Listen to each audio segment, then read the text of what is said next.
Destiny is not a matter of chance, it is a matter of choice. It is not a thing to be waited for, it is a thing to be achieved. Some things are destined to be, it just takes us a couple of tries to get there. I'm Michelle Yu of Team Flash Out Korea.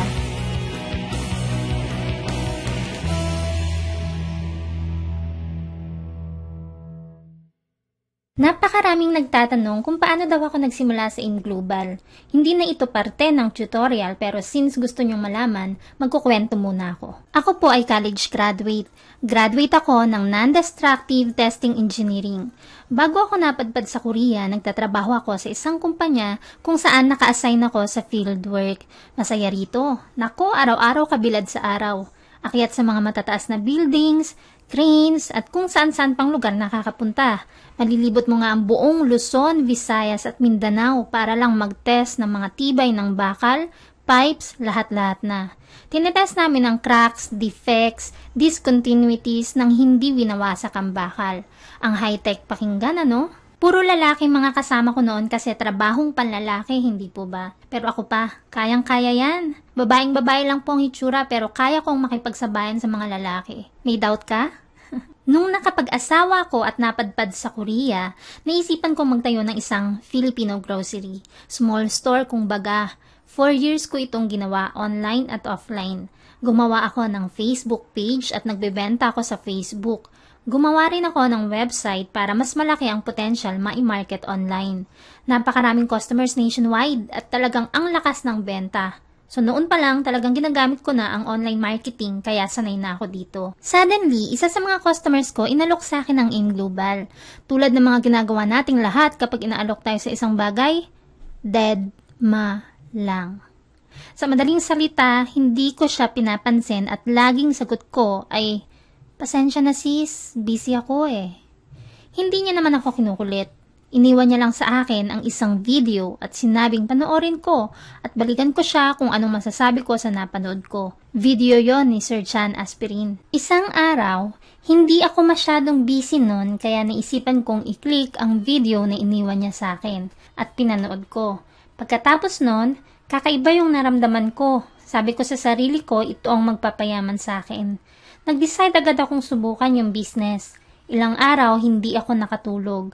Hanggang sa pagtulog, iniisip ko pa rin. Gustong-gusto ko na kasi mag-join pero wala akong puhunan eh. Kaya na-delay pa ako ng 2 weeks bago nakasali. Hanggang sa nung March 16, 2012, nakapag 7 heads agad ako dahil ginawan ko ng paraan. Sinikreto ko muna sa asawa ko kasi ang mga Korean, napaka-negative sa networking. Alam kong hindi niya ako papayagan kung magpapaalam ako na sasali dito.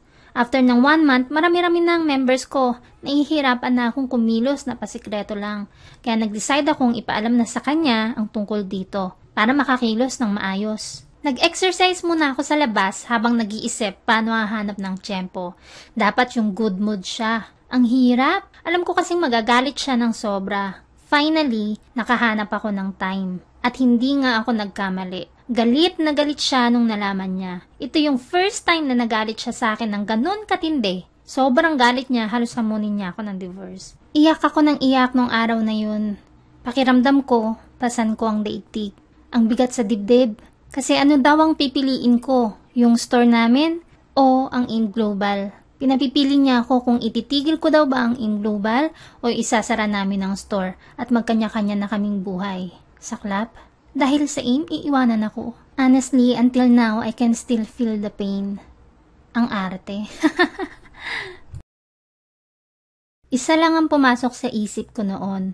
Huwag mo muna ako hiwalayan, hindi pa ako yumayaman sa AIM. Harsh, but true. Totoo po yan. Yan talaga ang tumatakbo sa isip ko. Nakahiga na ako sa malambot na higaan eh. Bakit pa ako lilipat sa banig? Pero ganun pa man, nagmatigas ako. Ang nasa isip ko kasi, itutuloy ko ang AIM kahit ano pa maging desisyon mo. Matulog man ako uli sa papag? Fine. Iwan mo ko? Fine. Mabubuhay ako nang wala ka. Oo sabi, wag ka nang duda. Hindi kami nag-imikan ng 3 araw. Naranasan ko ngang umiyak habang kumakain sa tindi ng sama ng loob. Pagkatapos ng 3 araw, kinausap niya ako uli. Nagdesisyon na siya. Ibinaba niya na ang hatol. Kinabahan ako pero hinanda ko ng sarili ko eh. Nasa isip ko noon mukhang magiging single ako nang wala sa oras. Pero iba ang nangyari. Sabi niya sa akin, sige, ituloy mo ang AIM Global. Bibigyan kita ng palugit, pero 1 taon lang. Kapag walang nangyari sa'yo dyan sa loob ng 1 taon, itigil mo na yan. Lumiwanag ang mukha ko sa narinig ko, pero kulang na lang sabihin niya, itigil mo na ang kalokohan mong yan. At dahil hindi ko pwedeng sayangin ang 1 taong palugit, hindi na ako nagpatumpik-tumpik pa. Hindi ko na rin binigyan ng time na pagdudahan pa ang sarili ko kung kakayanin ko ba sa loob ng 1 taon lang. Basta ginawa ko na lang. Just do it, ika nga. Pinag-aralan kong mabuti ang negosyo. Pinagbutihan ko ang AIM Global. Kasi ayokong huminto nang walang nangyari sa akin dito. Hindi ako umasa sa sponsor or uplines ko.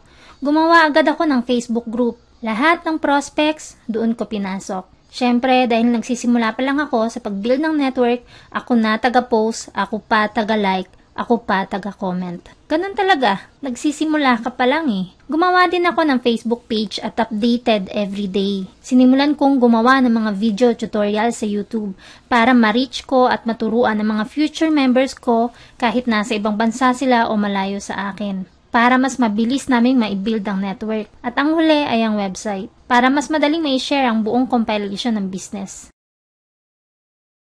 Araw-araw akong present sa Facebook. Bawat pumasok na 500 direct referral bonus, hala, post sa FB. Bawat mabentang products, post uli. Meaning, kada activity na ginagawa ko basta related sa AIM, laging nasa wall post ko yan. Invite dito, invite doon.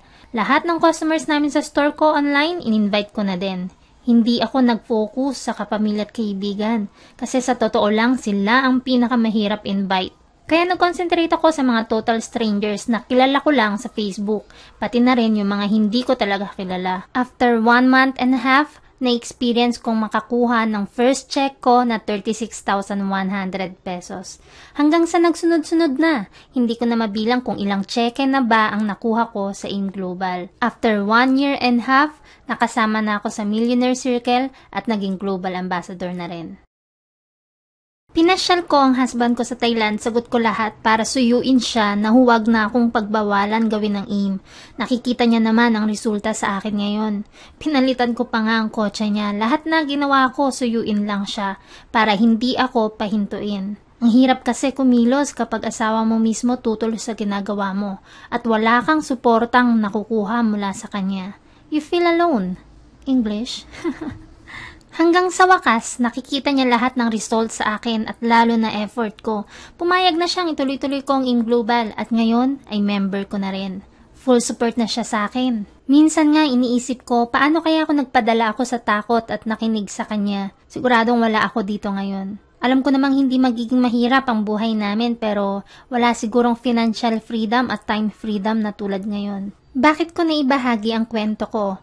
Kaya ako ginawa ang video na to kasi gusto ko kayong ma-inspire. Gusto kong malaman nyo na wala naman talagang madali sa nag-uumpisa. At gusto kong malaman nyo na pinagdaanan ko rin ang hirap sa simula. Tulad nyo rin. At normal lang yun. Ang nakikita nyo sa akin ngayon ay yung successful na si Michelle yun na. Pero ano ba ang mga experiences ko bago ko pa narating ito? Kailangan talaga natin ng challenges para mas mapatibay tayo. Huwag nating hayaang liparin na lang ng hangin ang mga pinapangarap natin sa buhay dahil lang sa mga taong negatibo sa ginagawa natin. Nasa atin pa rin naman ang huling desisyon kung aling landas ba ang tatahakin, kung makikinig ba tayo sa kanila o magde-decide para sa sarili natin. Isa lang naman ang dahilan kung bakit hindi ko nakuhang bitawan ng AIM Global at kung bakit ko ito ipinaglaban. Kahit pa isang napakabigat na desisyon ang dapat kong gawin. Pamilya ko rin naman ang makikinabang nito kapag naging successful ako. Ang anak ko, magulang, mga kapatid, at lahat ng taong gusto mong tulungan. Masarap tumulong sa iba kung may tutulong ka. Pero paano kung ikaw wala din? Napaka-importante ng self-motivation. Sobrang self-motivated kasi ko kahit wala akong upline or sponsor na mag-motivate sa akin, never pumasok sa utak ko ang mag-quit. At kung nakaka-relate ka sa sinasabi ko, huwag ka na maghintay sa upline mo kung ano ba mga dapat mong gawin. Leader ka na, kaya dapat alamin mo at gawin mo kung ano ang sa tingin mo nararapat para mabilis mapalaki ang network mo. Maraming struggles na darating lalo na't baguhan ka pa lang, pero napakarami mong bagay na matututunan dito. Believe in yourself, maniwala kang kaya kayang-kaya mo lahat ng yan at magiging successful ka dito. Do not ever doubt yourself. You cannot be a good leader if you are good at discouraging yourself. If they don't believe in you, who cares? But if you don't believe in yourself, who else will?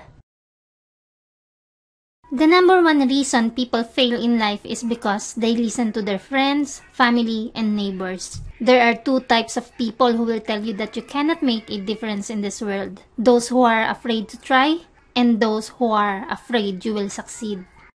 Heto ang kwento ko kung paano ako nagsimula at sana may natutunan ka dito at nadagdagan ang lakas ng loob na ipagpatuloy ang ginagawa mo sa InGlobal. Kung nagustuhan mo ang video na to, huwag mo rin kalimutang panoorin ang iba ko pang mga videos. Hanapin mo lang ang link sa description box. Life is to enjoy it. I'm Michelle Yu of Team Flash Out Korea. May natutunan ka ba? Mas na-inspire ka ba? Mas na-motivate ka ba na gawin ang negosyo mo? Kung oo, share mo naman sa akin ang comments mo. At kung nagustuhan mo ang simpleng video na ginawa ko, please don't forget to hit thumbs up para naman mas ganahan ako. Kung isa ka sa mga ayaw payagan ng asawa na subukan ng InGlobal, alam mo na. Kung meron kang questions, suggestions, or wild reactions, or kung gusto mo ako makilala personal, gusto mo ako makachat, follow me on Facebook. I'm Michelle Yu of Team Flash Out Korea. Annyeong!